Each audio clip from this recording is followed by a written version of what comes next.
facing global health crisis, unlike any in 75-year history of the United Nations. One that is spreading human suffering, infecting the global economy, and upending people's lives. A global recession, perhaps of record dimensions, is a near certainty. The International Labour Organization has just reported that workers around the world could lose as much as $3.4 trillion in income by the end of this year. Diante desse cenário pandêmico, surgiu a necessidade de se estudar, entender e compartilhar conhecimentos sobre as mudanças na seara trabalhista, uma das principais áreas jurídicas atingidas, e também uma área onde as pessoas que mais dependem dela financeiramente são, em grande parte, leigas em assuntos jurídicos. Assim, o projeto Direito e Pandemia, Desafios e Caminhos surgiu com o propósito de se estudar as inovações na legislação trabalhista e também a imersão tecnológica que foi, de certa forma, acelerada com a pandemia de coronavírus. Além dos colaboradores da área jurídica, graduandos e docentes, contamos também com uma equipe tecnológica, e com isso buscamos a expansão da aprendizagem de ambos os grupos, ao conectar conhecimentos de áreas distintas, mas que se interligam. Para atingir nossos propósitos em momentos de distanciamento social, nossas ações estão sendo desenvolvidas de forma virtual. Toda a organização do projeto, como formação e objetivo das equipes, propósitos e metodologias, colaboradores palestrantes e colaboradores membros, estão disponíveis no nosso site. Como membros do projeto, fazemos reuniões e grupos de estudos virtuais para discutirmos alterações jurídicas e sociais que foram provocadas pela crise sanitária de Covid-19 e buscamos criar uma ponte com a sociedade sobre esses assuntos tão delicados, disponibilizando de forma clara e acessível conteúdos trabalhistas no nosso Instagram. Além de usar essa rede também para convidar a comunidade externa para participar dos nossos debates, com figuras essenciais nesse momento, para discutir e refletir sobre os principais impactos que a seara trabalhista está sofrendo e possivelmente sofrerá. Já tivemos em nossos debates juízes do trabalho, advogados trabalhistas, auditor fiscal do trabalho, docentes, tecnólogos, além de outros. Como forma de demonstrar nosso trabalho, convidamos os senhores para refletirem conosco sobre a Lei 14.020 e seus impactos ao trabalhador. Meu nome é Rafaela. Meu nome é João Antônio. Nós vamos tratar da Lei 14.020 de 2020 e seus impactos ao trabalhador. No dia 20 de março, o Ministério da Saúde declarou transmissão comunitária do coronavírus. E a principal medida de prevenção foi o isolamento social. Apesar dessa medida ser muito eficiente, ela gerou alguns prejuízos ao setor econômico do país, principalmente o setor de empregos.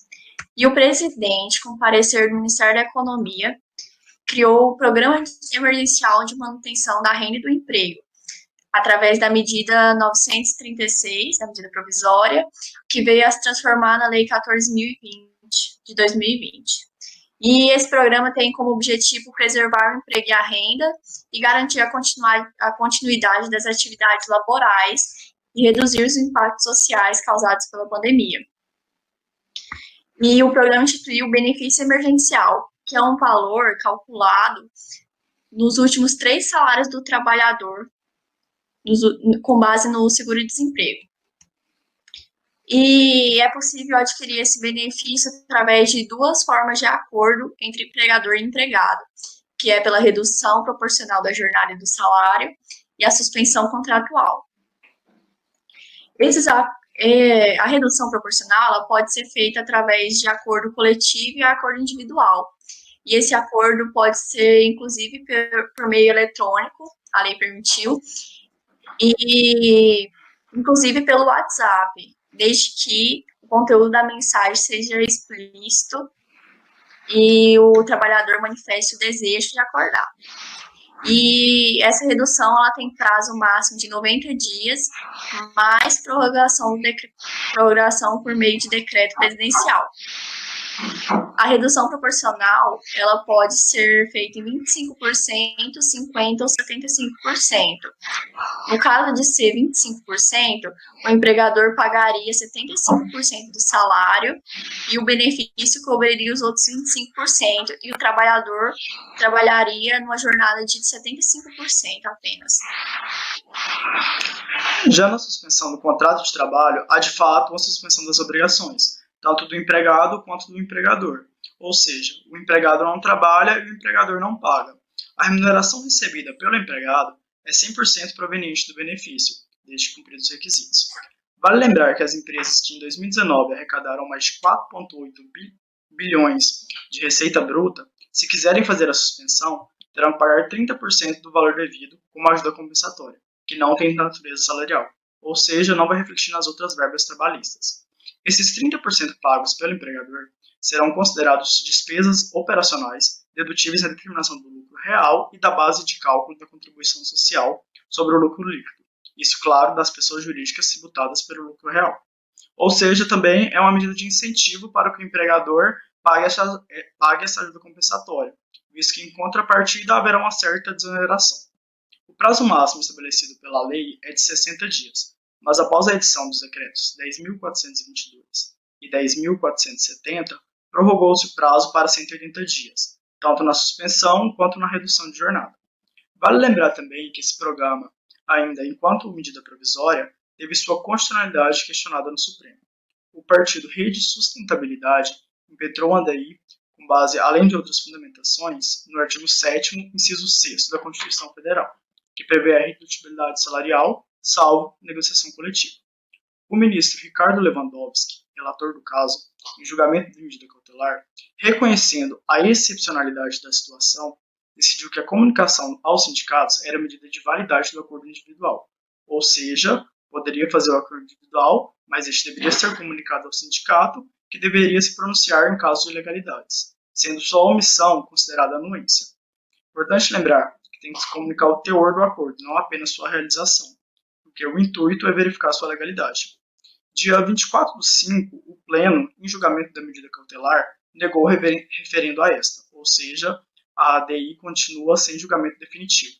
Desde o dia 26/5, os autos são concluídos ao relator para elaboração do voto e posterior julgamento. De toda forma, é interessante citar o posicionamento do ministro Lewandowski, no julgamento da medida cautelar impetrada na ADI, em que declara temer que a Corte abra precedente para o afastamento da Constituição em casos futuros de calamidade pública. É preciso ressaltar que a Constituição só se permite ser afastada em caso de estado de defesa ou estado de sítio, e ainda assim com certas restrições. No tocante à legislação, como esperado em toda a legislação, visto a complexidade das relações jurídicas e humanas, em uma análise sumária da lei, a gente conseguiu perceber algumas lacunas, como, por exemplo, a não manifestação da lei pela compatibilidade ou incompatibilidade com o banco de horas negativo, aquele em que o trabalhador deve horas ao empregador. Ou seja, a lei não se manifesta se é permitido ao trabalhador ou não, em redução de jornada, pagar essas horas ou ainda fazer horas extras. Mas a gente pode lembrar que a jurisprudência do TST manifesta-se pela incompatibilidade das horas extras com a redução de jornada durante o aviso prévio. Então, isso pode ser um caminho a ser seguido pelos tribunais. Diante do que a gente expôs aqui, cabe analisar os reflexos do programa, tanto a curto prazo quanto os reflexos a longo prazo. A curto prazo, conseguimos perceber que a medida conseguiu conter, de certa forma, o desemprego em massa e garantir renda mínima ao trabalhador, vistos que até o momento foram celebrados mais de 18,5 milhões de acordos sob a égide da medida provisória e da lei, segundo os dados do Ministério da Economia. Conforme estes mesmos dados, mais de 1,4 milhões de empregadores foram beneficiados, presumindo-se então que houve uma contenção no número de falências ou ainda de abertura de recuperação judicial. Já a longo prazo, a gente pode imaginar que o aumento de cargos em teletrabalho, isso que é menos oneroso ao empregador. E, por outro lado, a gente tem a falta de legislação robusta sobre o assunto. Então, isso pode servir de incentivo ao legislador para que atue com mais rigidez nessa área que tanto precisa. É possível também que outras problemáticas surjam ao longo do tempo, visto que a legislação surgiu agora há pouco, o que torna improvável presumir todos os seus efeitos jurídicos e sociais. É importante ressaltar que tanto a MP como a lei e a ADI foram produzidas e julgadas em caráter de excepcionalidade. Então, fazendo uma analogia com o brocardo jurídico de fatos que lhe daria o direito, entendemos que o Estado, tanto na esfera jurídica quanto administrativa e legislativa, podem, diante de fatos excepcionais, tomar medidas excepcionais. Mas ainda assim devemos ficar atentos ao dever do Estado de proteger o interesse coletivo.